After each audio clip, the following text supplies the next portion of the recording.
여러분 반갑습니다. 밴쿠버 두드림 교회를 목회하고 있는 안대선 목사입니다. 오늘 3월 11일 엘차야 살아계신 하나님에 대해서 함께 말씀을 나누기를 원합니다. 오늘 함께 나눌 하나님의 말씀은 사무엘상 17장 26절과 여호수아 3장 10절, 신명기 5장 26절의 말씀입니다. 다윗이 곁에 서 있는 사람들에게 말하여 이르되 이 블레셋 사람을 죽여 이스라엘의 치욕을 제거하는 사람에게는 어떠한 대우를 하겠느냐. 이 할례 받지 않은 블레셋 사람이 누구이기에 살아계신 하나님의 군대를 모욕하겠느냐.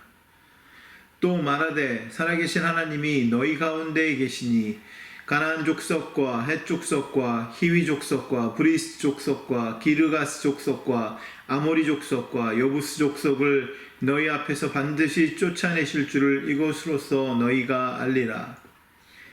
육신을 가진 자로서 우리처럼 살아계신 하나님의 음성이 불 가운데서 바람을 듣고 생존한 자가 누구니이까.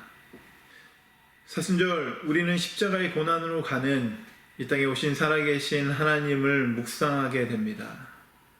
때로 정말로 하나님이 살아계실까?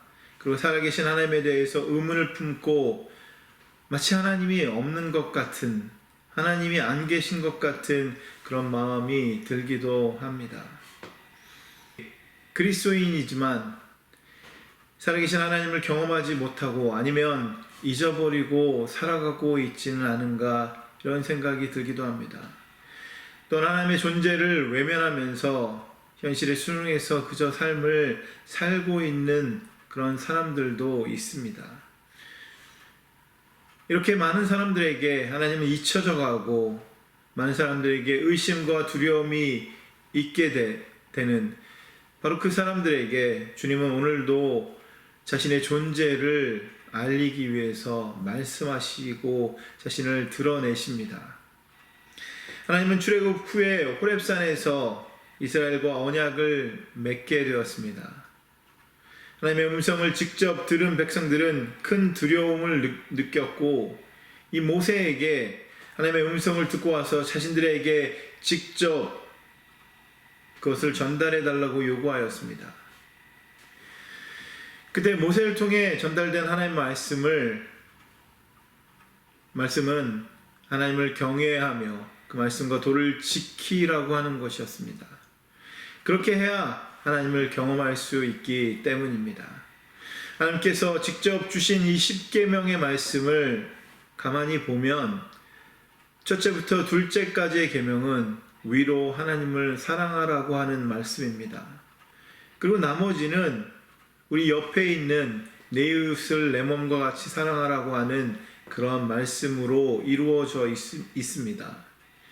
그리고 하나님의 말씀을 듣고 그 말씀대로 사는 것이 하나님을 경외하는 것입니다.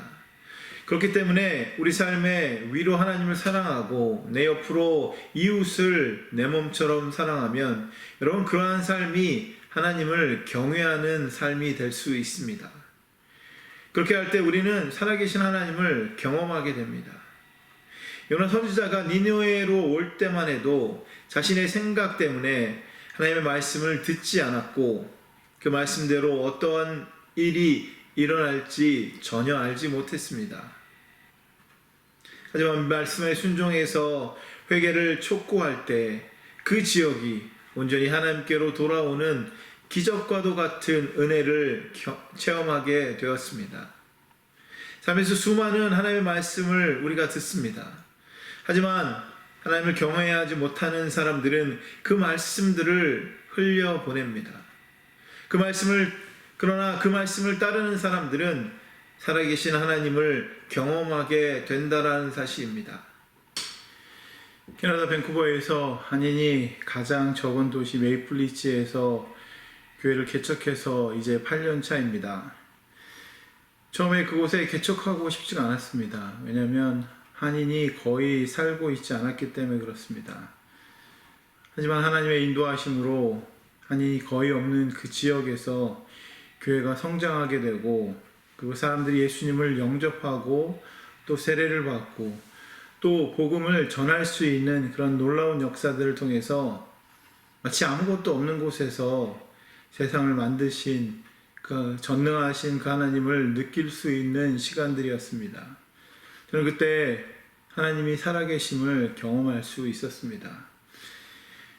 십계명에 있는 대로 하나님을 사랑하고 내 이웃을 사랑하라고 하는 그 말씀에 순종해서 사람들을 섬긴 것밖에 없는데, 하지만 그 사랑과 섬김에 사람들의 마음이 녹아지고 사람들이 변화되는 그 모습을 통해서 제가 더 큰 은혜를 받고 또 하나님을 경험하게 되었습니다.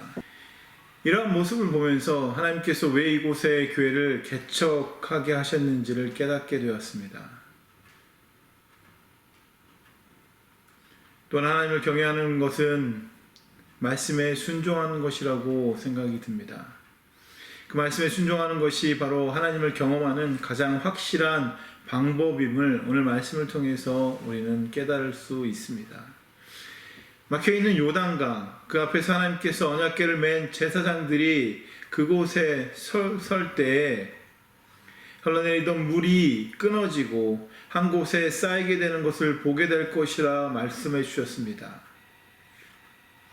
이러한 말씀에 순종한다라고 하는 것은 하나님을 경외하지 않고 가능하지 않습니다.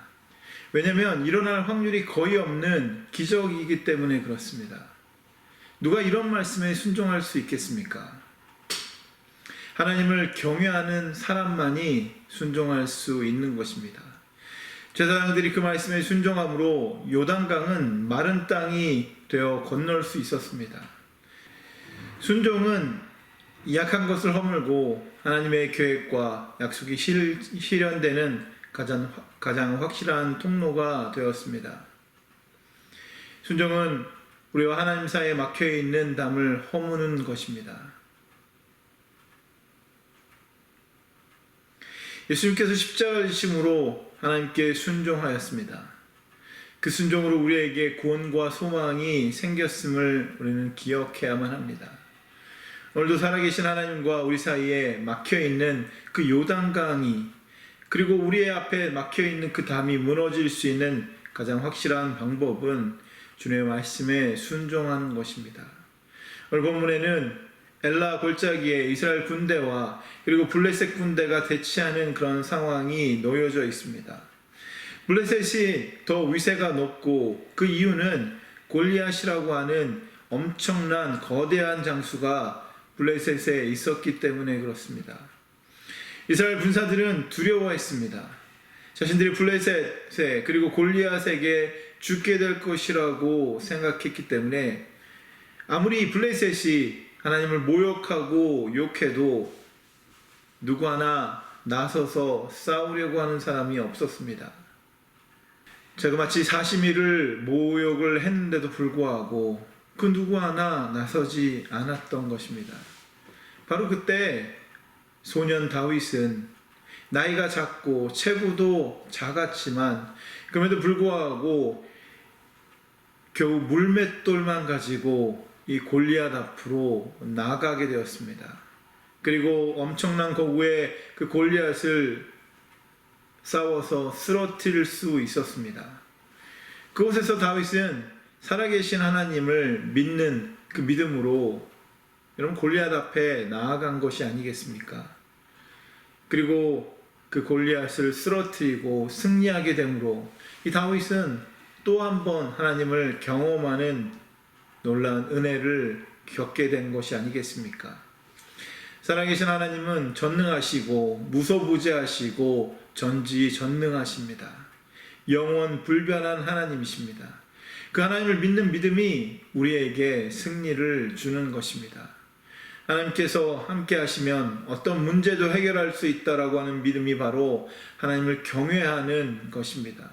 하나님의 말씀대로만 하면 하나님의 역사를 경험하게 될 것이라고 하는 그런 믿음입니다. 복잡한 현대를 살아가는 우리에게 이 사순절 기간은 마치 사치처럼 느껴집니다. 시간이 없고 바쁘기만 합니다. 그래서 하나님에게 시선을 돌릴 틈조차 없어 보입니다. 하지만 다른 측면으로 이 사순절을 바라보면 이 기간이라도 우리가 하나님을 만나고 경험할 수 있도록 하나님이 우리를 부르신다라고 하는 생각이 듭니다. 너무나 수동적이고 형식적인 그런 믿음 생활을 하고 있는 나를 주님이 부르시고, 그래서 엄청난 역사를 통해서 더 굳건한 믿음을 주시고 우리에게 나타나시려고 우리를 부르고 계신 것입니다. 여러분, 우리가 그 부르심에 응답할 때 살아계신 하나님 엘차야를 경험하는 우리 모두가 되기를 예수님의 이름으로 축원합니다.